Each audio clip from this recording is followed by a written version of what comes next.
Teaching marine biology? How about having a whale swim right through your classroom? I'm Tonya Hall for ZDNet and Tech Republic, and joining me is David Whelan. He is the CEO and founder of Immersive VR Education. Welcome, David. It's great to be here. Thanks. What does Immersive VR do, and what motivated you to start the company? So here at Immersive VR Education, it's an education platform called Engage, where any educator can teach any subject to anybody else in the world in a virtual environment. And why even teach class in a classroom? So if you want to teach marine biology, why not teach that on the seabed and have a whale swim through the center of the class? And one of the key reasons why we're building this platform is there's a huge issue with education globally at the moment. A lot of people can't afford to go to university or college because it costs so much money. We're really pricing out middle income and lower income families from having a good third level education for their children. Also, with online education generally, very few people finish online courses. A lot of people sign up for these courses on these MOOC platforms, but less than 1 in 5 people finish because they're not engaged with the content because it's video and text-based for large parts of it. What we're doing with Engage is we've built a virtual reality university where it really feels like you're in a real university talking to real people, because in fact you are talking to real people and you're interacting in a very, very natural way using virtual reality as a tool to provide that content. And you can do some very unique things, like you can do corporate training and safety training as well. And you can also maybe teach people about physics in a way that could not traditionally be taught. So instead of just looking at a video of how particles interact, why not be in a particle accelerator as one of the particles, and you see these atoms being split all over the place. So it's quite a unique platform to provide educational content, and it's been used for many, many years. NASA have been using it for years for training astronauts. The US military have been using it to train soldiers, but these were institutes that have had huge budgets, whereas now virtual reality right now is a consumer price product, and we're trying to bring it to the masses. You've identified some of the challenges and opportunities that VR in the classroom presents. You offer both content and platform. Why is this a dual approach program?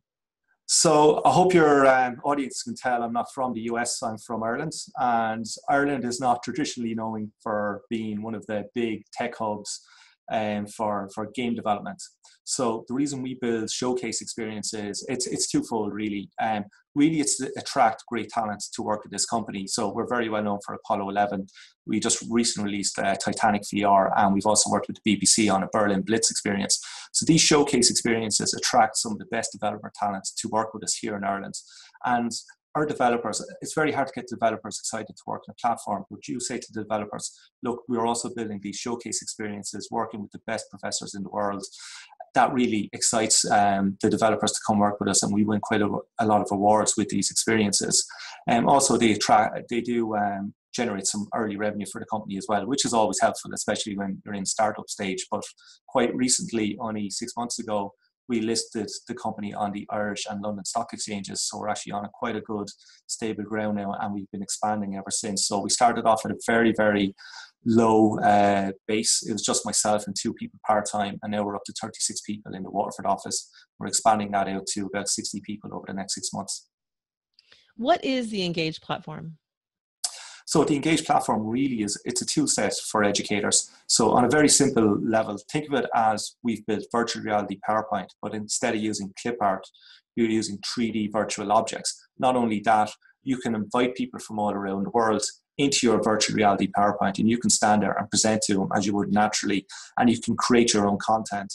So the Engage platform, what it can do, it can record everything that you do and say. It can also record all your movements.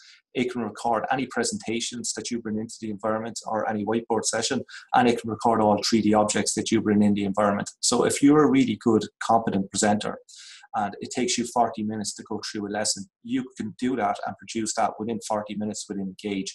Whereas on other online education platforms, if you want to create a 40-minute piece of content, you have to record that on video, you have to get your content together, and you have to edit that. So a 40-minute piece of content on another platform might represent 3 or 4 hours work between 2 or 3 people, whereas on our platform, everything is done within software. It just takes one person, the educator, directly to create that content.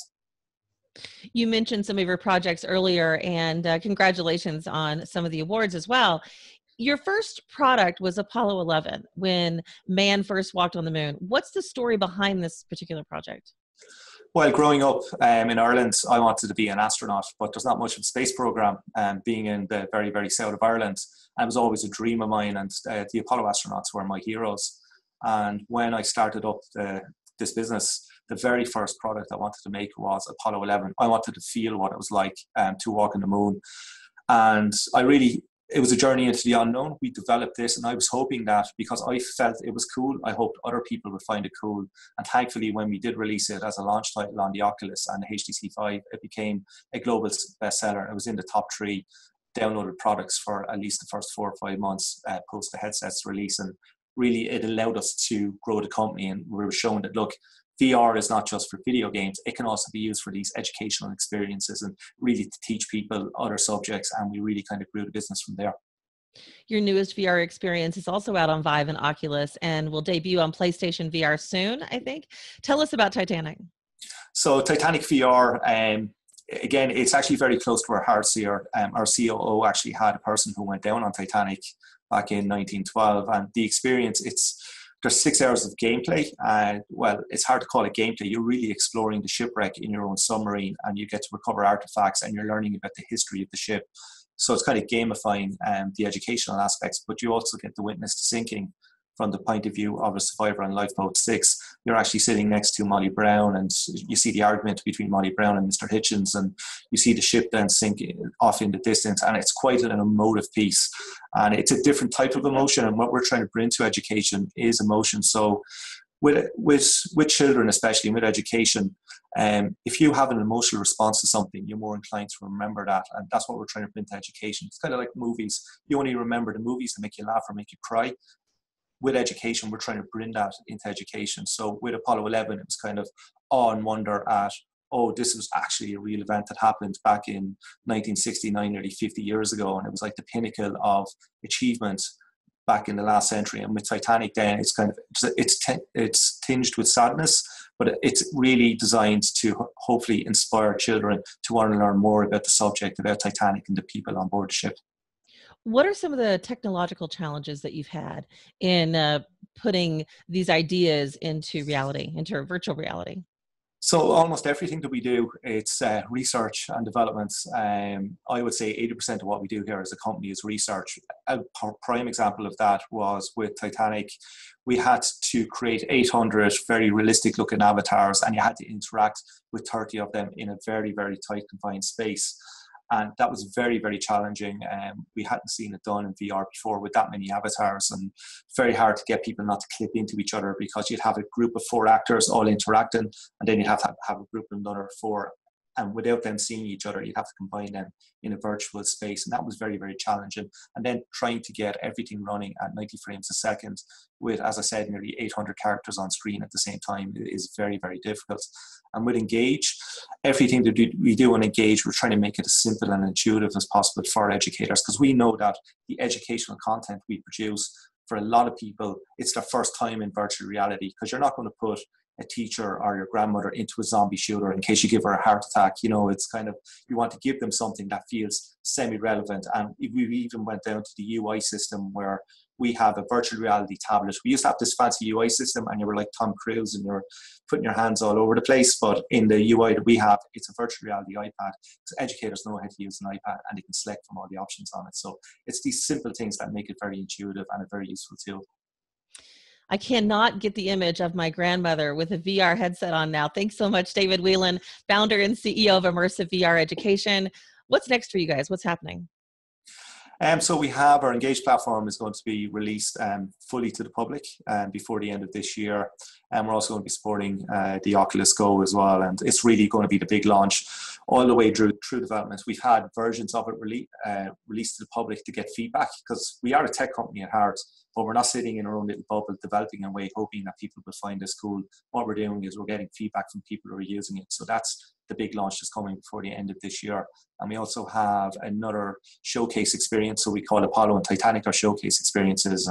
We have another one based on the Dam Busters mission back in 1942. So that'll be released before the end of this year as well. And if somebody wants to connect with you, maybe they want to find out more about your work, how can they do that?